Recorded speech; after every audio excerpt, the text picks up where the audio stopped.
오늘 사무엘상 말씀인데요.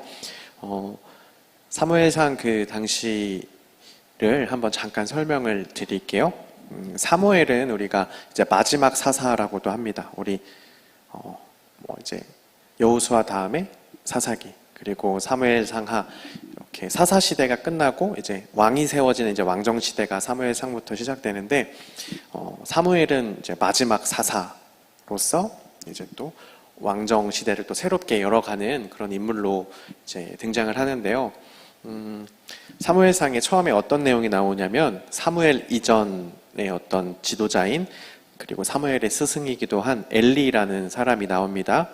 엘리가 이게 눈이 어두웠다라는 그런 기록이 있어요. 눈이 어두웠다.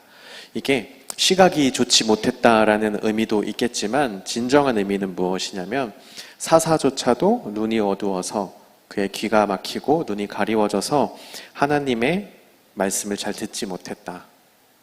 하나님의 뜻을 보고 하나님의 말씀을 보는 것에 눈이 어두워져 있었다. 그런 뜻입니다. 사무엘이 처음으로 부름받던 그 장면, 여러분 혹시 머릿속에 있으실지 모르겠는데, 어린 사무엘이 어떤 음성을 듣습니다. 그래서 엘리한테 가서 저 부르셨나요? 라고 물으니까 나 안 불렀다. 가서 자라. 그리고 또 어떤 음성을 듣고 두 번째 또 가서 저 부르셨나요? 안 불렀다. 가서 자거라. 세 번째 또 음성을 듣고 가서 저 부르셨나요? 했을 때 이제 엘리가 그때에서야 하나님이 사무엘에게 말을 하시는 거구나. 또 그 음성이 들리면 하나님 종이 여기 있습니다. 말씀해 주세요. 라고 하라고 이렇게 합니다. 이 상황을 봤을 때 이전에는 좀 그냥 그렇게 넘어갔었는데, 사무엘 말고 엘리는 어쨌든 하나님의 음성을 듣고 전하고 그런 일들을 해야 되는 사람인데, 상황만 봐도 딱 사무엘에게 하나님이 말씀하시는구나라는 걸 알아야 될 상황인데 이걸 못 알아들어요. 이게 무슨 상황인지 잘 알지 못합니다. 그리고 또 유추해보면 하나님의 음성을 이 엘리가 잘 듣지 못하는 그런 상황이구나. 3번이나 이렇게 하고 나서야 혹시 그건가 보다 하는 이런 상황이 있죠. 또 그냥 정상적으로 하나님을 섬기는 사람들의 어떤 그런 일상이라고 하면은, 사무엘도 어쨌든 엘리를 수종드는 제자였으니까 하나님의 음성이 들리면 익숙했다면 이게 하나님이 나에게 말씀하시는 거구나 라고 딱 생각을 하고 하나님 말씀해 주세요 라고 해야 할 텐데, 사무엘도 그런 게 없었던 거죠. 처음인 거죠. 그래서 3번이나 이제 엘리한테 가서 물어보는 이런 상황을 볼 수가 있습니다.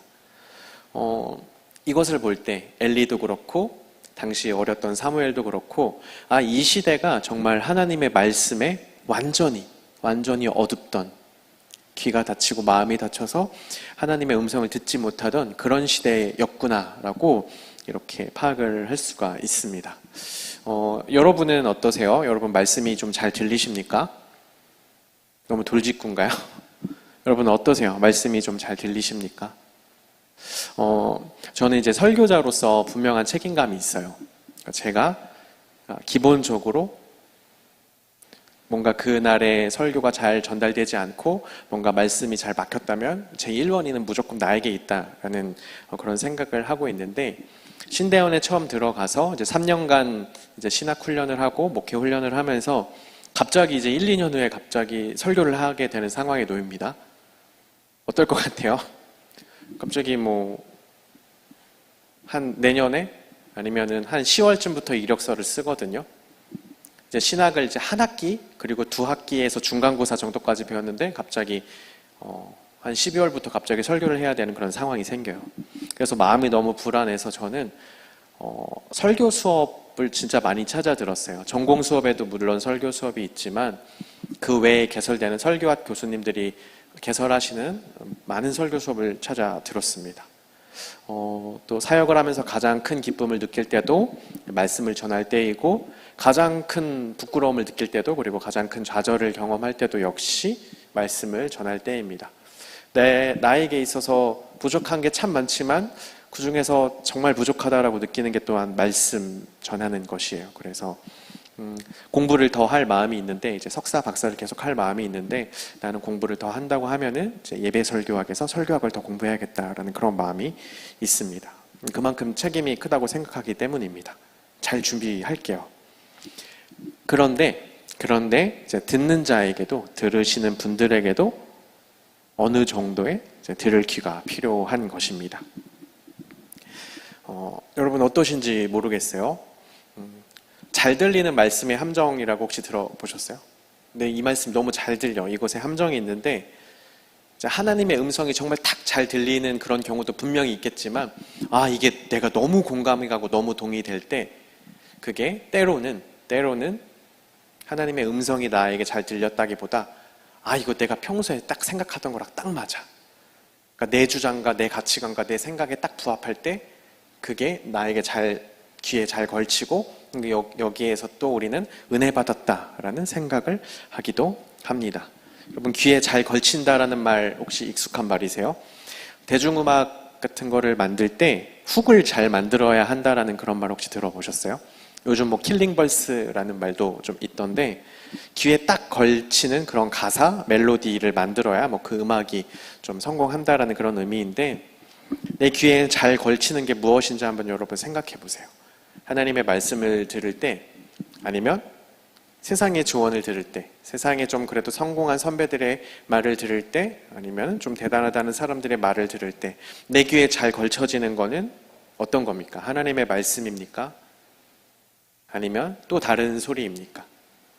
한번 내 자신을 민감히, 그리고 솔직하게 내 귀에 지금 잘 들리고 있는 거를 있는 그대로 솔직하게 한번 생각해 보면 하나님의 말씀이 아닐 수도 있는 겁니다. 우리는 진정 하나님의 말씀에 귀를 기울이고 있습니까? 아니면 내가 듣고 싶은 거, 내 마음에 조금 위안이 되고 내 마음에 기쁨이 되는 것만 들으려고 합니까? 여러분, 하나님의 말씀은 늘 전해지고 있다고 합니다. 성경에 분명히 말하고 있어요.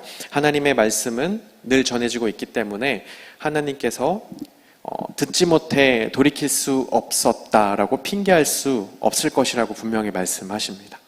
분명히 계속 전해지고 있고 너희들이 듣지 못했습니다라고 핑계할 수 없다라고 성경에서 말하고 있으세요. 그런데 나는 계속 들려지는 말씀이 내 귀에 온전히 들리고 있는지, 아니면 안 들리고 있는지, 아니면 들리더라도 이 중에서 내 가치관에 맞는 것만, 내 귀에 이렇게 걸치는 것들만 선별해서 동의하고 있지는 않은지, 내 귀에 확실히 말씀이 들어오고 있는지, 내 마음에, 내 삶에 말씀이 파고들고 있는지 한번 점검해 보았으면 좋겠습니다. 오늘 사무엘상의 이전인 사사기에서는 사사시대, 그 시대를 어떻게 평가하냐면 그냥 한마디로는 말씀이 없다. 그리고 또 다른 표현으로는 하나님의 통치를 받지 않고 하나님의 말씀대로 살지 않고 그냥 자기 소견에 옳은 대로 살아갔다라는 평가를 합니다. 하나님의 음성이 들리지 않는 거죠. 그냥 내 뜻대로 합니다. 그렇다고 이 사람들이 아예 하나님을 모른다거나 제사를 안 지낸다거나 이런 게 아니에요. 근데 들려도 그냥 내 소견에 옳은 대로 합니다. 제사를 지내도 어떤 음성을 들어도 그렇구나 하고 하는 건 내 뜻대로 합니다. 저도 좀 그런 경우가 있는 것 같아요. 여러분은 어떠세요? 네, 정말 기도 열심히 합니다. 근데 이미 답을 정해놓고 기도하고 있지는 않은지, 나에게 이미 정해진 답이 있고 그걸 간절히 기도해요. 또 다른 마음을 막 주세요. 내가 정해진 이 답과 전혀 다른 마음이 막 와요. 근데 애써 외면하면서 기도의 방향을 막 자꾸 이쪽으로 내가 원하는 대로 몰아가고 결국에는 내가 원하는 답으로 선택을 합니다. 하나님의 음성이 들리지만 선택은 내 마음대로, 내 소견에 옳은 대로 하는 것이죠. 이런 모습들이 사사시대에도 있었고 사무엘상의 왕정시대에서도 있었고 역사를 계속 오면서 오늘 우리에게도 똑같이 이루어지고 있는 것입니다. 이때 당시의 상황을 또 다른 말로 우상숭배라고 하는데, 여러분 우상숭배가 뭐예요? 하나님 아닌 다른 신을 섬기는 거 그냥 우상숭배라고 쉽게 생각할 수 있겠죠. 우상숭배에 교묘한 함정이 있는데, 이때 당시 사람들이 하나님을 아예 안 섬기고 나의 이제 유일한 신은 바알입니다. 나의 이제 유일한 신은 아세라입니다. 이런 게 아니에요. 나 하나님 믿어. 나도 하나님 섬겨. 때로는 하나님께 제사도 지냅니다. 그리고 바알도 섬기고 아세라도 섬깁니다. 같이 섬기는 거죠. 마음이 나눠지는 겁니다. 마음이 나눠지는 거죠. 여기 혹시 남자친구, 여자친구 있는 사람 한번 손 들어볼까요? 아, 이 정도예요? 이렇게 처참한가? 잠깐만. 이럴 리가 없는데? 내 사랑하는 남자친구가, 여자친구가 마음이 나눠져 있다는 게 확인되면 여러분 어떨 것 같아요? 어떨 것 같아요? 누가 지금 쌍욕을 하지 않았나요? 뭐, 제가 20살 때를 돌이켜보면 제가 만나고 있던 이제 뭐라고 해야 되지, 이 사람을 이제? 그 자매가 이제 저 말고 다른 사람을 더 마음에 두고 있다는 걸 알았어요. 그러니까 뭐 지갑 속에서 어떻게 우연히 보게 됐는데 내 사진이 아닌 다른 사람의 뭐 사진, 이전 남자친구의 사진 뭐 있고 뭐 그런 상황을 이제 알게 됐어요. 어떻겠어요? 마음이 찢어지죠. 마음이 찢어지고, 근데 참 저도 그때 생각하면 좀 멍청했던 게, 내가 더 잘해주지 못해서 저 사람이 다른 사람에게 더 마음을 주는구나. 이러면서, 저 지갑 속의 사진이 없어질 때까지 내가 더 잘해줘야겠다. 이런 생각을 했었어요. 근데 이것도 별로 건강한 건 아니었던 것 같아요. 여러분, 사실 마음이 나뉘어지면 그게 마음이 나뉘어진 게 아니라 그냥 그 사람에게 있는 것 같아요. 마음이 나뉘어졌다라고, 난 여기도 있고 여기도 있어요. 그게 아니라 그냥 이쪽에 완전히 가 있는 것 같습니다. 하나님과 세상을 선택할 때 나 하나님도 믿고 세상도 섬겨요 라고 우리가 뭐 생각을 하고, 난 좀 애매하다 라고 생각을 할 수 있지만, 나 그래도 하나님 안 믿는 거 아니야, 그렇게 할 수 있지만, 우리가 모르는 사이에 내 나뉘어진 이 마음은 사실 이쪽으로 완전히 와 있는지도 모르겠습니다. 다른 것을 겸하여 섬기는 문제는 단순한 문제가 아닌 것 같아요. 하나님과 우리의 관계의 문제입니다. 온전하지 않은 마음의 문제인 거죠. 이렇게만 생각해도 너무 화딱지나지 않나요? 내 사랑하는 남자가, 내 사랑하는 여자친구가 다른 사람에게 마음이 좀 있는 것 같아라는 것만 확인돼도 너무 화가 나는데, 하나님과의 관계에 있어서 이런 일들이 이루어진다면 어떻겠습니까? 이게 바로 우상 숭배의 함정인 것 같습니다. 오늘날 더 심하죠? 오늘날 더 심해요. 여기서 나 하나님도 섬기지만 바알 섬기는 사람이 있습니까? 나는 고대로부터 내려오던 아세라 신을 섬기고 있습니다. 막 이런 사람 없잖아요? 근데 우리가 하나님보다 더 의지하는 게 혹시 있나요? 라고 물어보면 갑자기 가슴이 뜨끔거리고 다른 것들이 막 생각이 나기도 하는 거죠. 우상이라는 것은 시대마다 역사마다 그 문화에 따라서 옷을 바꿔 입고 계속해서 나타납니다. 그때 당시는 바알과 아세라가 우상으로 유혹하기에 가장 적합한 문화와 가장 적합한 사회였던 거예요. 오늘날의 문화, 21세기 이 문화에, 이 사회에 딱 적합한 모습으로 우상이 등장해서 우리를 유혹하고 있습니다. 하나님이 아닌 다른 것을 우리가 마음이 가게 세상에서 막 손가락질 하죠. 너 이거 해야 돼. 너 교회 좋아. 종교 좋아. 그거 해. 하나님 믿고 신앙생활 하는 거 다 좋은데 이게 정말 중요하다니까? 어디서 많이 들어본 듯한 뉘앙스의 음성 아닌가요? 이런 게 우리 사회에 만연한 겁니다. 계속해서 매혹적인 모습으로 옷을 바꿔 입고 우리에게 나타나는 것이죠. 이때 당시에도 그랬다는 겁니다. 우상 숭배에 하나님의 음성이 들리지 않고 세상의 소리에 더 귀를 기울이고 그 교묘한 함정에 빠져갔다는 것이죠. 제사를 지내고 종교의식은 합니다. 하지만 하나님의 음성이 선포되고 있는데 내 귀에 음성적으로는 들리지만 내 삶을 찌르지도 않고 들어온 말씀은 그냥 지나쳐 갑니다. 이런 상황 속에서 오늘 사무엘 이 선지자가 이스라엘 백성들을 불러 모으는 겁니다. 당시 상황이 이랬다는 걸 말씀을 드렸죠. 말씀이 없고 말씀이 전해지지만 듣지 않고 들어도 내 소견에 옳은 대로 듣고 해석하고 이런 상황에서 우상 숭배가 만연한 이런 상황에서 사무엘이 이스라엘을 미스바로 소집합니다.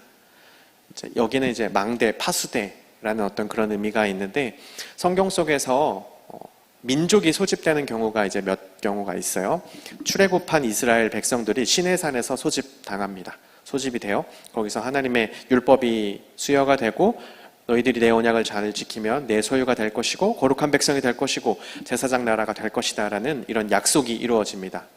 이런 소집이 있었고, 그리고 또 시간이 많이 지나고 가나안 땅에 정착하는 그 과정에서 이제 세겜에서 또 소집이 돼서 유명한 고백이 있죠. 오직 나와 내 집은 여호와만 섬기겠노라. 너는 오늘 선택하라. 이런 여호수아의 또 소집이 있습니다. 그리고 또 시간이 지나서 오늘 이제 사무엘 선지자를 통한 미스바 광장에서의 소집이 있는 거죠. 여기에서 선포되는 메시지는 너무나 단순합니다. 나누어지지 않는, 나눌 수 없는 전심을 하나님께 드려라. 함께 섬기고 있던 것들을 버려라. 오직 여호와만 섬겨라. 마음을 나누지 말라는 겁니다.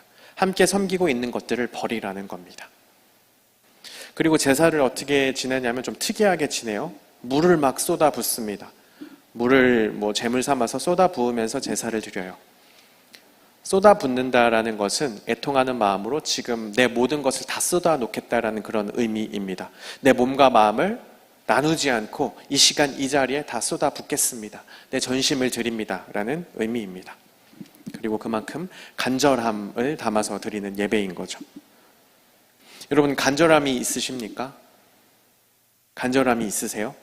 꼭 막 기도할 때 소리를 지르고 막 그런다고 간절한 게 아니라 정말 내 신앙의 태도는, 내 예배에 참여하는 내 태도는, 내 기도의 태도는 얼만큼 간절한가 한번 돌이켜 보시기 바랍니다. 그리고 이 간절함이라는 것은 또한 어떤 의미가 있냐면, 간절함을 가질 만큼 나는 지금 기도를 들으신 하나님을 신뢰하고 있는가, 이런 문제와도 또 연결이 됩니다.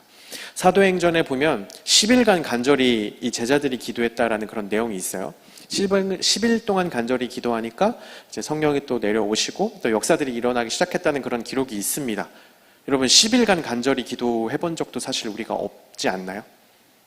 10일 동안 매일같이 간절함을 가지고 하나님을 신뢰하면서 기도하는 것도 우리에게 쉽지 않은 일입니다. 오늘은 간절하게 기도할 수 있어요. 내일도 간절하게 기도할 수 있습니다. 근데 3일째에는, 4일째에는, 조금 일주일, 이렇게 정말 간절함을 가지고 정말 끈질기게 붙잡고 기도하며 나아가는 게 얼마나 힘든 일입니까? 쉽지 않은 것입니다. 혼자서는 그게 되지 않죠. 혼자 간절함을 가지고 3일, 4일, 일주일 이렇게 하는 거 결코 쉬운 일 아닙니다. 여러분, 가장 간절했던 기도가 기억이 나십니까?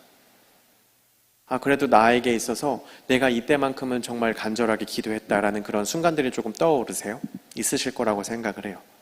그 기도의 내용이 정말 간절할 수밖에 없는 내용이었을 수 있습니다.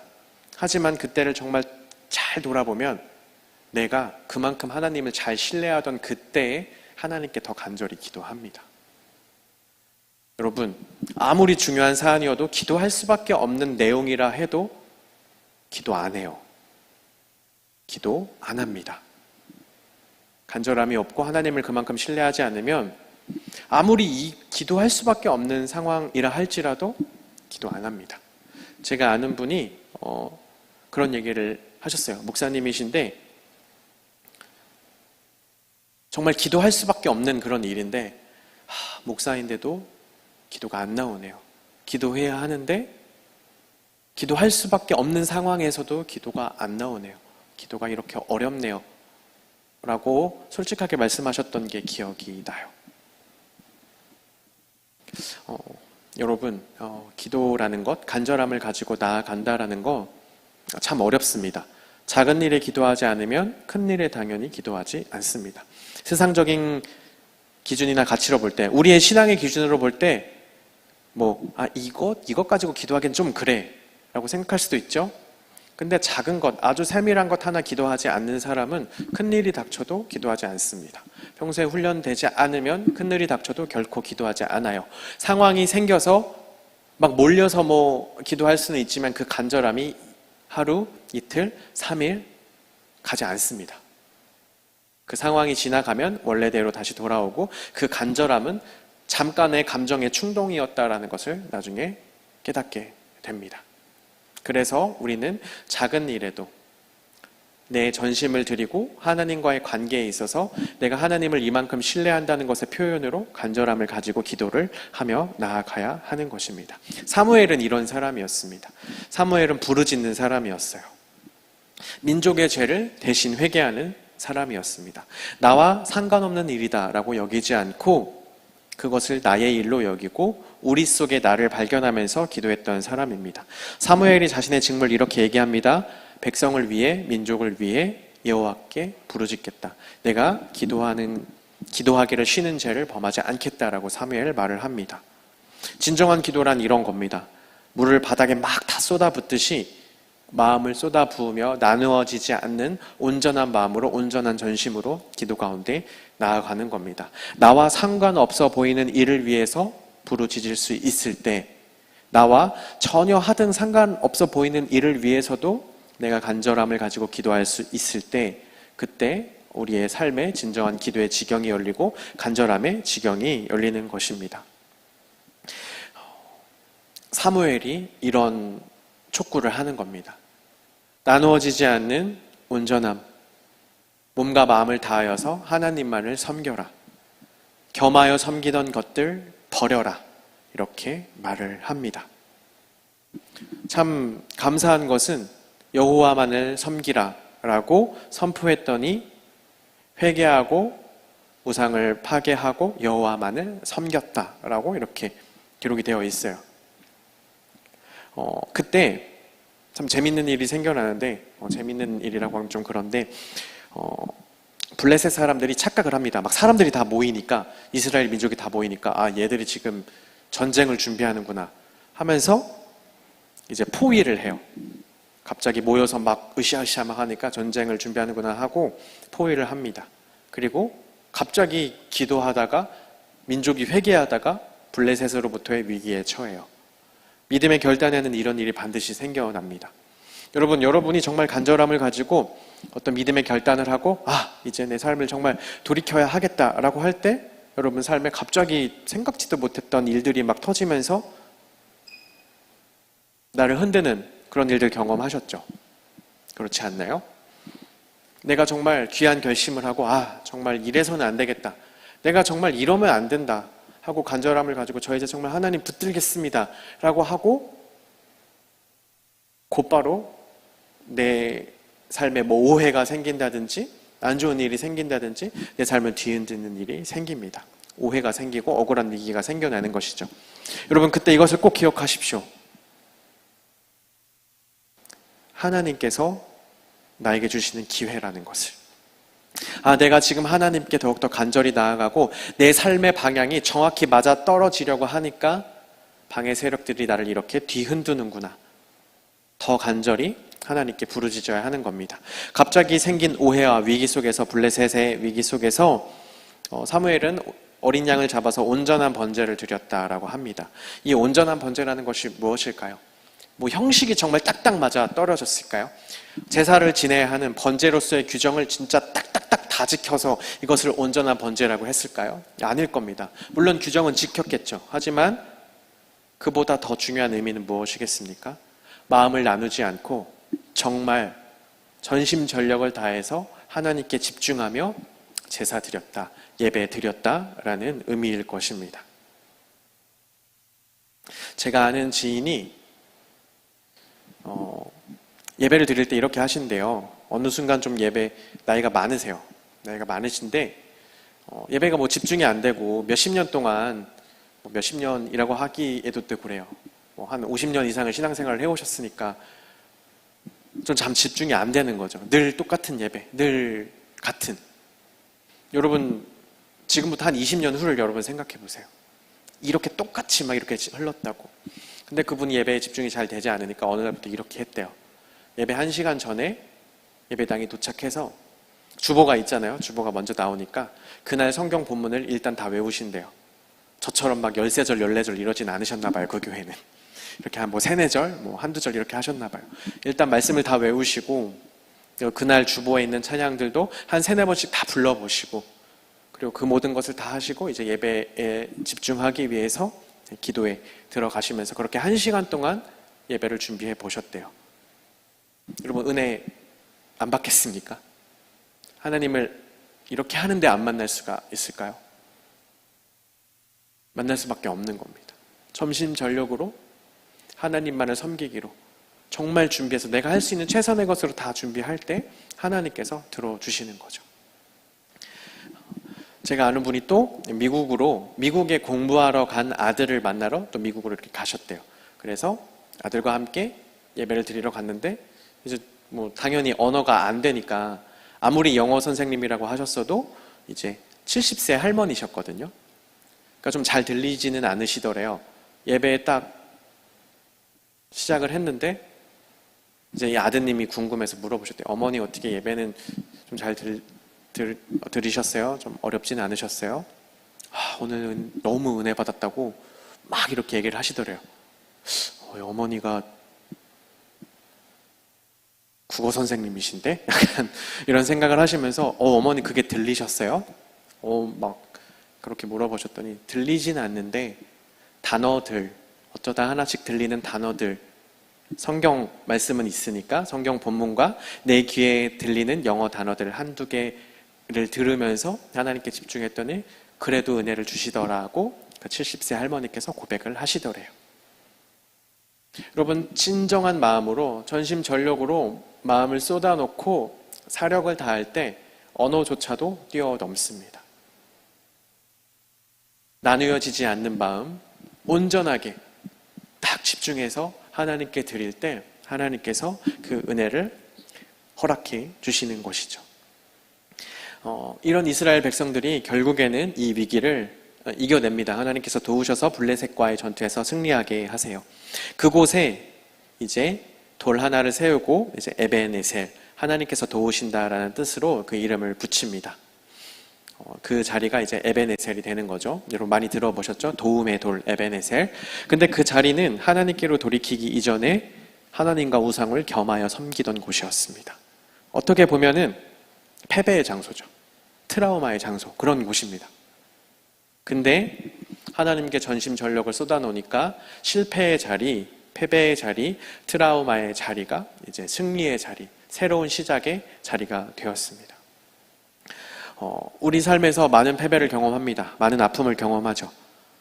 하나님께 의지하지 않고 내 소견에 옳은 대로 할 때 우리는 큰 좌절과 큰 어려움을, 가장 큰 실패를 맛봅니다. 하지만 하나님께 돌아와서 물을 한 번에 막 쏟아붓듯이 내 마음을 쏟아 놓으면서 하나님께 회개하고 내 전심전력을 다 드리며 간절함을 가지고 기도할 때 그때 하나님께서 일하시고 하나님께서 우리를 돕기 시작하시는 것입니다. 그때 그 자리는 더 이상 패배의 자리, 아픔의 자리가 아니라 승리의 자리가 되는 것입니다. 6절에 보면 세번역, 우리가 읽는 세번역에서는 미스바가 중재하던 곳이다라고 이렇게 좀 기록이 되어 있어요. 번역이 참 이상하다라고 생각을 했는데, 원래 개역 개정에서는 이제 백성들을 다스렸더라 뭐 이렇게 기록이 되어 있고, 이 비슷한 표현으로 이제 사무엘이 이 일 이후에 이스라엘 온 지역을 돌아다니며 다스렸더라라는 이런 내용이 있습니다. 돌아다니며 다스렸더라, 이게 무슨 말일까요? 뭐 지방을 순회하면서 뭐 정치를 했다는 것일까? 뭐 이렇게 생각을 하기가 쉬운데, 사무엘이 통치를 했다는 그 의미 이상으로 이 돌아다니면서 다스렸다는 말은 돌아다니면서 말씀을 먹였다라는 뜻입니다. 사사시대, 아까 말씀드렸죠. 하나님의 말씀이 계속 전해지는데 듣지 않고 하나님의 통치를 받는 게 아니라 그냥 본인 생각에 옳은 대로, 자기 소견에 옳은 대로 하면서 우상 숭배하고 온갖 아픔과 실패 다 경험하고, 이런 상황 속에서 사무엘이 그 미스바 소집 이후에, 그 각성 이후에 그대로 거기에서 말씀을 먹였는데, 이제 거기서 멈추지 않고 온 지역을 돌아다니며 다스렸더라, 돌아다니며 하나님의 말씀을 먹였더라 라는 그런 뜻입니다. 여러분, 하나님의 말씀을 온전히 잘 먹으면 우리 삶에 새로운 일들이 시작됩니다. 여러분, 정말 건드려서는 안 될 사람이 있는데요, 배고픈 사람 정말 건드리면 안 돼요. 그렇죠? 배고파지면 사람이 정말 너무 예민해지고 화내지 않아도 될 일에 화내게 됩니다. 제가 인터넷에서 이런 거 봤어요. 이런 짤 같은 거였는데 여자친구, 남자친구 너무 막 삐졌어요. 어떻게 해도 막 돌이켜지지 않아요. 치킨 먹을래? 했더니 교촌? 막 이렇게 하면서 이렇게 풀어지는 그런 짤을 봤는데 사람이 그렇습니다. 정말 마음이 도무지 열리지 않고 이렇게 꽉 막혔다가도 뭔가 맛있는 게 들어가고 입이 즐거워지고 배가 즐거워지면 사람의 마음이 풀어지거든요. 우리의 삶이 이렇습니다. 방금 제가 장난같이 말을 했지만 우리가 정말 하나님의 말씀을 맛있게 잘 먹고 그 속에서 하나님의 음성을 진정 들으면 내 삶이 전혀 다르게 바뀌는 겁니다. 말씀을 제대로 못 먹은 사람들은 그 삶에 있어서 예민함이 있습니다. 계속해서 주변 사람들과 부딪힙니다. 그리고 주변 사람들 아프게 합니다. 왜요? 하나님의 말씀을 제대로 못 먹어서 내 영혼이 예민해져 있어요. 하나님의 음성을 제대로 듣지 못해서 하나님의 양식을 내가 제대로 섭취하지 못해서 내 삶이 온통 뾰족뾰족한 고슴도치처럼 되어 있는 거예요. 배고파서 주변 사람들에게 신경질 내는 육의 우리 모습들처럼요. 여러분, 말씀을 배부르게 먹은 자는 주위에 베풀게 됩니다. 마음도 더 넓게 가지게 되고요. 이웃에게 웃음을 주려고 합니다. 지금은 먹지 못했을 땐 내가 너무 예민해서 나밖에 생각을 못 하는데 내가 하나님의 말씀을 잘 먹어서 내가 배가 부르면 이제 나가 아닌 우리도 생각할 수 있게 됩니다. 진정 배고플 때는 나만 생각해요. 나만. 모든 사람이 다 그렇습니다. 그런데 내가 하나님의 말씀을 배불리 먹으면 이제 내가 아니라 다른 사람도 볼 수 있게 됩니다. 그래서 우리가 하나님의 말씀을 잘 먹고 내 시야가 넓어질 필요가 있는 것입니다. 여러분에게 가장 처음에 질문했던 게 있습니다. 여러분에게 말씀이 들리십니까?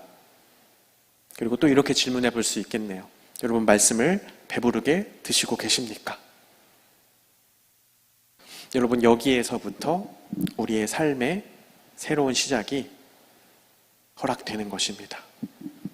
여호와께 돌아간다는 것 어떤 의미겠어요? 삶의 방향을 하나님께로 바꾸는 겁니다. 하나님과의 관계가 회복되는 겁니다.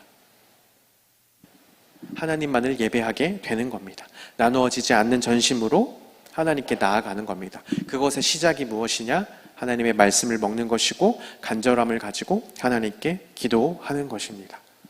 여러분이 드리는 모든 예배를 한번 돌이켜 보십시오. 여러분이 하루에 드리는 예배, 큐티를 할 수도 있고요. 어떤 분들은 인터넷으로 유튜브에 많은 예배들이 있는데 그런 예배를 그래도 하루에 한 번씩 아니면 3, 4일에 한 번씩 드리실 수도 있고 또 어떤 분들은 그렇게까지는 못하고 일주일에 하루 교회에 나와서 혹은 일주일에 하루 유튜브로 온라인으로 예배를 드리실 수도 있죠. 다양한 모습들이 있을 거라고 생각합니다. 횟수가 중요한 게 아닙니다. 나는 나누어지지 않는 마음으로 예배 드리고 있는가? 하나님의 말씀을 잘 먹고 있는가? 물을 쏟아 붓듯이 나누어지지 않는 전심으로 하나님께 예배하고 있는가? 이것을 한 번씩 돌이켜 보시면서 우리의 예배를, 우리의 삶을 돌이켜보는 이 시간 되었으면 좋겠습니다. 이 시간 찬양하실 때